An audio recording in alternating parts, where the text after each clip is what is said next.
I do apologize for the god-awful tiki-taki AI voice. My blue snowball decided to melt, apparently. Let me preface by saying that if you don't have the ability to mod it up, don't let this discourage you. As long as you have the DLCs, you can still do some form of gunner cages. Don't compare your work to mine, just do the best you can do. Today we're going to discuss the best way to make caps. By using someone else and/or their stuff. Yes, I mean by using them. To start though, please let me address a few things. A. You use the cheat mod. You're goddamn right I did! Correct. I'm showing you what can be done. We all know how to get materials. B. This is not an end-all be-all, it's just a tool in the toolbox for making money. 3. I'm bad at lists. Quattro. Why do you do things like randomly open your Pip-Boy, open your hotkey menu, or sometimes just sorta stop?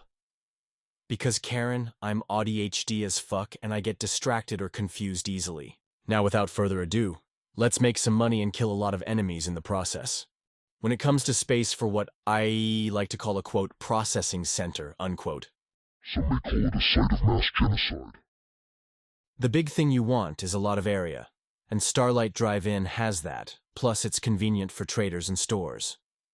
While it does have some issues, such as the projector house doesn't like to fully delete, or the topography, with the right techniques you can easily build 6 floors of death and candy. Step 1. A solid foundation. I built this using concrete blocks so they were easier to set higher and not have grass poke through. But this could have just been 10 shack floors on the ground.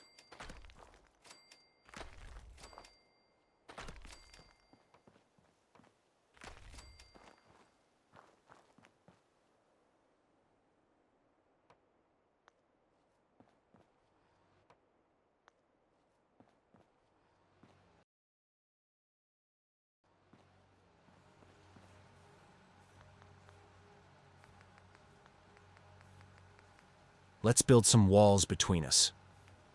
The reason I use warehouse walls instead of shack walls is I use a key card entry system. They don't work on wood walls.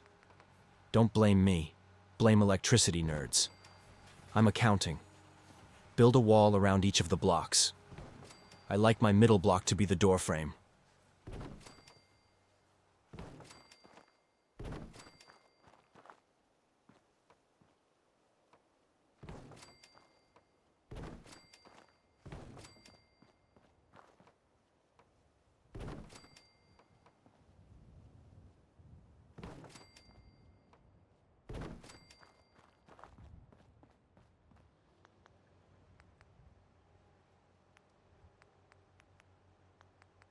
Obviously, I only need these here since the blocks aren't on flat ground.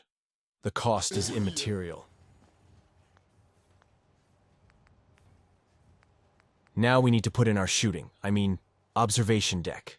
Sometimes it gets fussy trying to tie to the smooth side first, so we have to make it work. No, I am not Superman. I have my jump height maxed. When you build vertically, it can come in handy.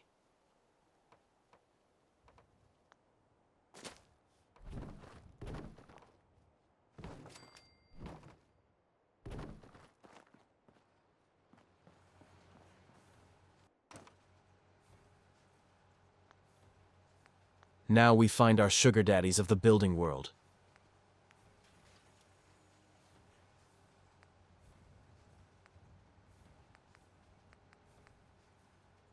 This little stutter is me remembering I didn't have Brahmin meat and I was having a small hissy fit. You can put as many here as you like. I wanted to start with 2 because of where you should be at caps-wise. This last part took me 3 times of typing and processing. I not only suck at Fallout 4, but editing. Now we need some juice. I like this one because it's not only a lot of power, which we'll need eventually, but I like to throw the switch, and it starts in the on position. But if the switch is on the outside, how do we open the gates? We use the wire glitch. This is the easiest, most frustrating glitch. If you think about it like transmitter, relay, receiver, it will make a bit more sense. Connect transmitter to relay. Then put your cursor over the wire near transmitter. It doesn't have to be perfect. Once you connect transmit to relay, hover your cursor over the wire and near the transmitter. It doesn't have to be perfect. When it's yellow, hit your wire key. You may see sparks. If you do, you're good to move to the next step. But don't rely on it. I've had it work plenty with none. On Xbox, I can usually feel if it's successful.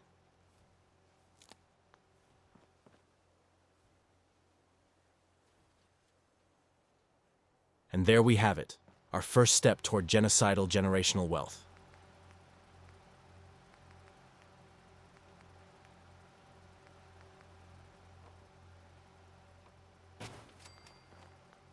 This is the keycard system I was showing you. You may have seen something labeled Blue Keycard in my Pip-Boy. You craft a keycard at the chem station and that unlocks the doors. Note, unless you have a non-controlled way out, you'll need to keycard both sides of the door. I'll leave the mod link in the description below. And it does not work on the overhead doors.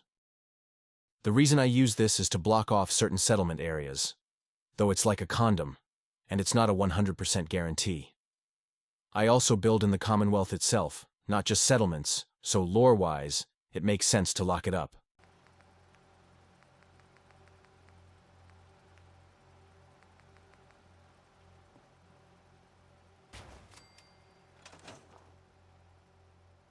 Why did I choose blue? I was probably high and just liked it.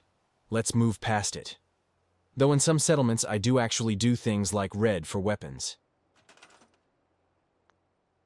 Now we just need stairs to our observation post. You'll see in the cost breakdown I call this 1.5 stairs. That's because one full was a touch too short, so I sealed it to the ground with an extra half. I paid 40 grand for that accounting education.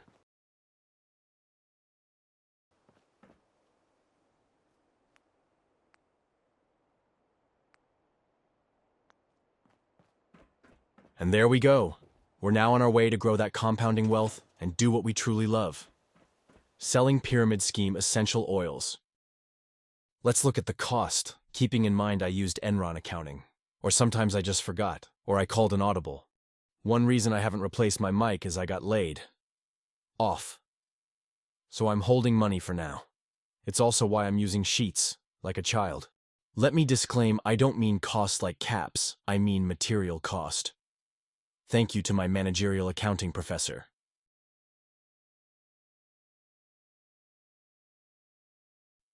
This is operating under the assumption you will have gotten these by scrapping or buying shipments. I did not include supply lines in there since, if you do this right away, those won't be an option.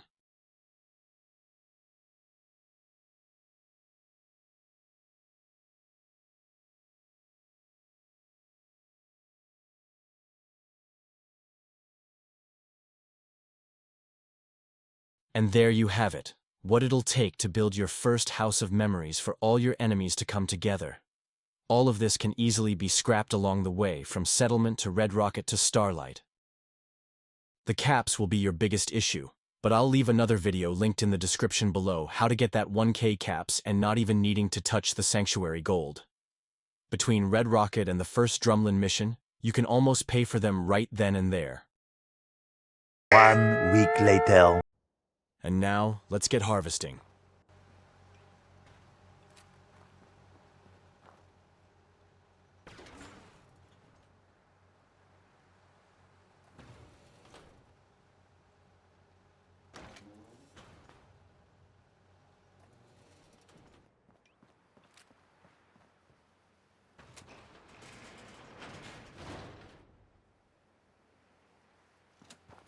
Hey.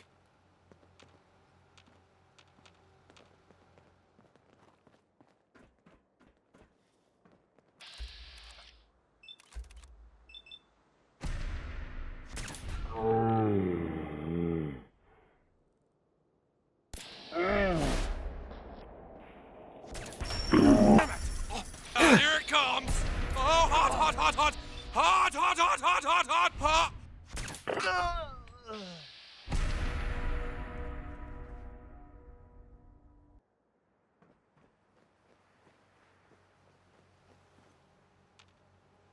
Don't have the key.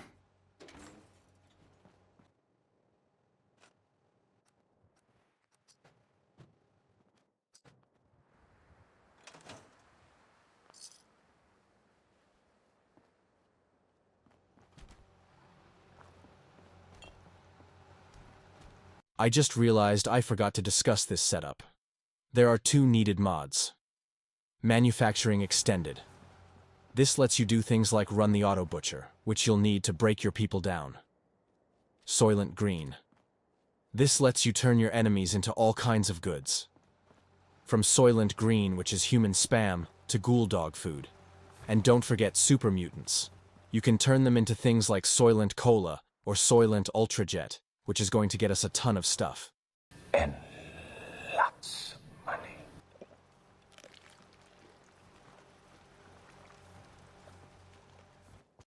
Why you may see me come from this angle is there's a bridge nearby that's an amazing spawn point.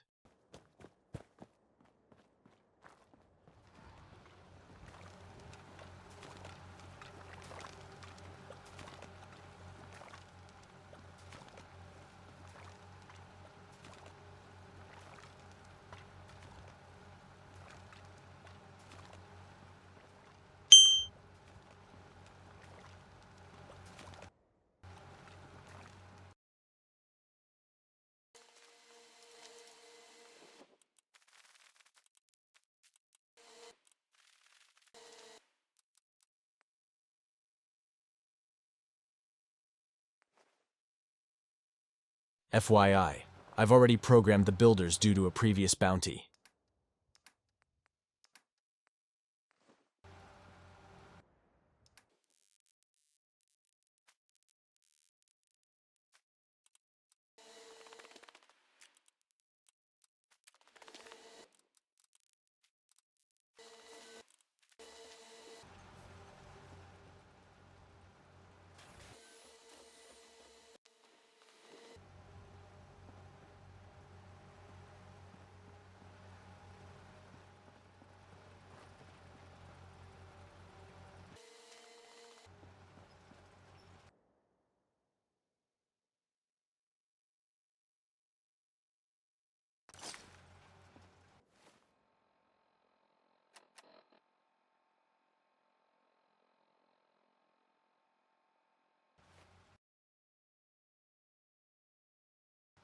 Now let us reap what we have sown.